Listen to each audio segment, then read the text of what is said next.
Hey guys, part 2 now of our confidence intervals, one proportion confidence interval. Interpreting the interval versus the level. This is something that you have to commit to memory, especially the level part. The interval, you'll just have so much practice with that you'll have that memorized like that. The level you don't get as much practice with, but it's just as important, okay?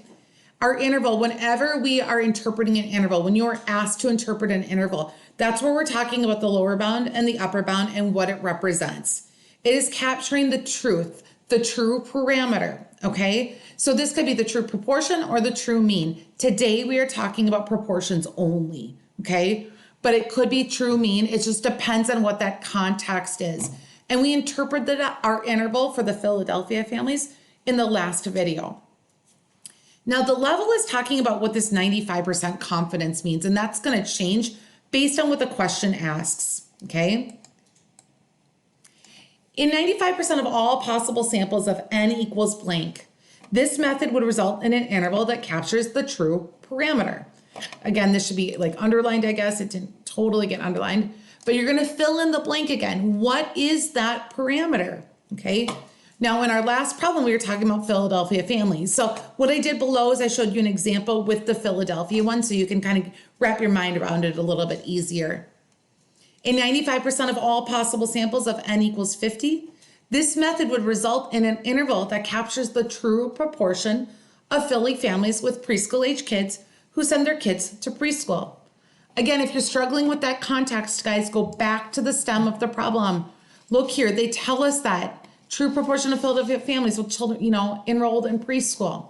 Okay, so go back to the problem to help you with that context. Now, 95% of the time, when we talk about this 95% of the time, or 95% of all possible samples, it doesn't mean we're going to get the same lower bound and upper bound every time. And why is that? Well, think about it, guys. I'm getting a p hat right here, right? I'm interviewing 50 people. From there, I build a margin of error. Well, my margin of error is based off what my p hat is. So 35 out of 50, I get this interval. But what if I would have gotten 40 out of 50? Well, that's going to change everything. I'm going to get a different interval. What it's saying is, yeah, we could get a different lower bound and upper bound every time. So, or sometimes, like when you flip a coin, sometimes you get 48 out of 100. Sometimes you get 52 out of 100. Maybe you get 48 out of 100 again. But what it's saying is, even though those lower bound and upper bounds may shift based on what statistic you got, 95% of those samples, when you build that interval, that lower bound and that upper bound, they will contain the truth, okay? They will contain that truth. All right, let's move on to our next one here. Using an interval to draw conclusions. Okay, so if Mr. Norby orders pizza for the end of the year pizza party. Typically, 80% of students like pepperoni. You disagree, and you, using the statistic skills you find a 95% confidence interval that is from 0.57 to 0.63. What would you say to Mr. Norby?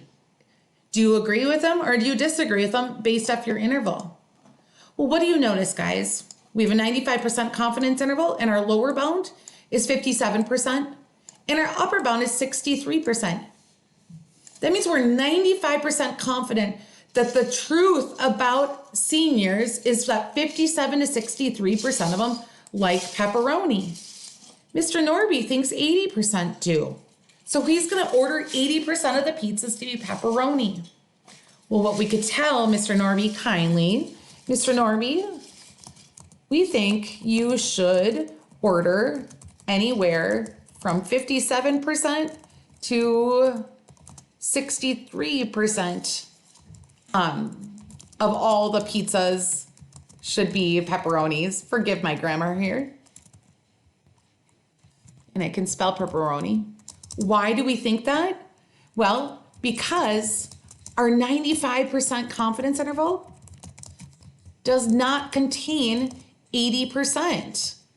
So we disagree with him. Now, on a test or on a homework assignment, how am I going to grade you? You need to talk about a couple things. One, you need to answer the question. Okay, so I don't have a question here. I just said, hey, what if Mr. Norby said, would you agree with that? What would you say? So we answer that. We said, no, we don't agree in so many words, right?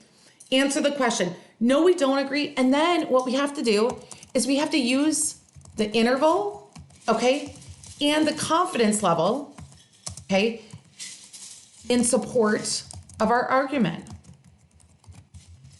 So either the statistic given, or the parameter given, I should say, this right here, this 80% is in the interval, and then we agree, or it's not in the interval, and we don't agree. You'll be given homework on that, so you'll be able to practice that, and we can go through questions. Okay, we can definitely go through questions. All right, let's move on. Let's talk about lower confidence versus higher confidence, okay? Lower confidence versus higher confidence. So let's rewrite out, we have our p hat, right? Plus or minus our z star times p hat times 1 minus p hat over n, right? Now, if we look, guys, let's look at that formula sheet. What's happening as our confidence level is going up? What is also going up? Our z stars, okay? Our z stars. So what we should notice is, okay, as our confidence level increases, so does our z star. If our z star increases, that's going to make the margin of error bigger. So when we add the margin of error to that p hat and subtract it from that p hat, that's what our calculator is doing. That variation, okay, that variation is going to be larger. So what's good? Okay, a high confidence is good because we are very confident the truth is in the interval. But what's wrong? There is more variability. That lower bound and upper bound is going to be more spread out, right? If we have lower confidence, means we are not as confident the truth is in there. It's contained in the interval. But there is less variability, which we do like, okay? The sweet spot in AP Stats is 95%. That's what statisticians like. Now, what if we want to keep a high confidence level, but we want to decrease that variation? Well, then what we want to do, if we increase our sample size, our variability will decrease naturally, okay?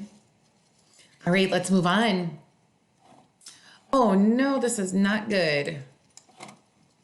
Somehow, when I saved this, I lost the problem. Give me 1 second. Okay, I unfortunately lost the problem, so I just quickly made this up. What size sample should we use if we want a margin of error to be 10%? Okay, step 1, write down the formula for the margin of error. We know that the margin of error is equal to z star times the square root of p hat times 1 minus p hat over n, okay? Now plug in what we know, okay? Plug in what we know. And we're gonna say we want 95% confidence, okay? So I'm just telling you that. I think that was in the problem. I just had to quickly make this up on the fly. So if we know our margin of error, we want it to be 10%. We never plug in like a 10% in a formula. We need to change this to a decimal. So that's gonna be 0.10. 95% has a z star of 1.96. We already talked about that in previous problems, and I showed you in the previous video how to find that z star, so you'll have to refer back to that if you need that. Next, we don't have a p hat. Why? Well, we haven't even sampled anyone yet. We're trying to figure out how many people to sample. So what we want to do is we want to use what we call conservative value for p hat. And our conservative value for p hat will always be 0.5.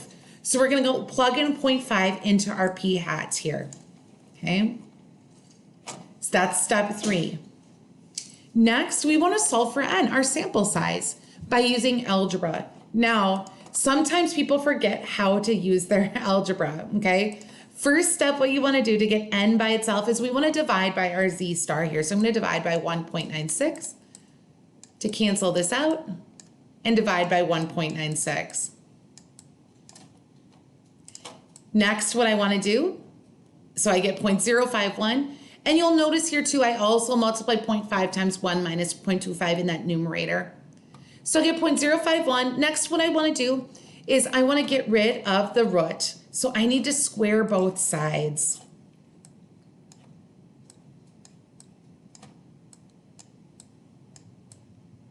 Okay. When I do that, I get 0.0026 is equal to 0.25 over n. Forgive me here. Now what I can do, there's a couple ways you can do it, but the easiest way to think about it is you can cross multiply and divide. Okay. So we cross multiply and divide. Let's get rid of that. So we have 0.25 is equal to 0.0026n, and then we go ahead and we solve for n right there. When we do that, we get n is equal to 96.1. Whenever you're talking about finding a sample size, we always round up, no matter what. Round up to the nearest person. So that's going to be 97 people. Okay, guys, we did it. Congrats. First day of semester 2, excuse me. Done. Thank you. And we'll see you back for any questions.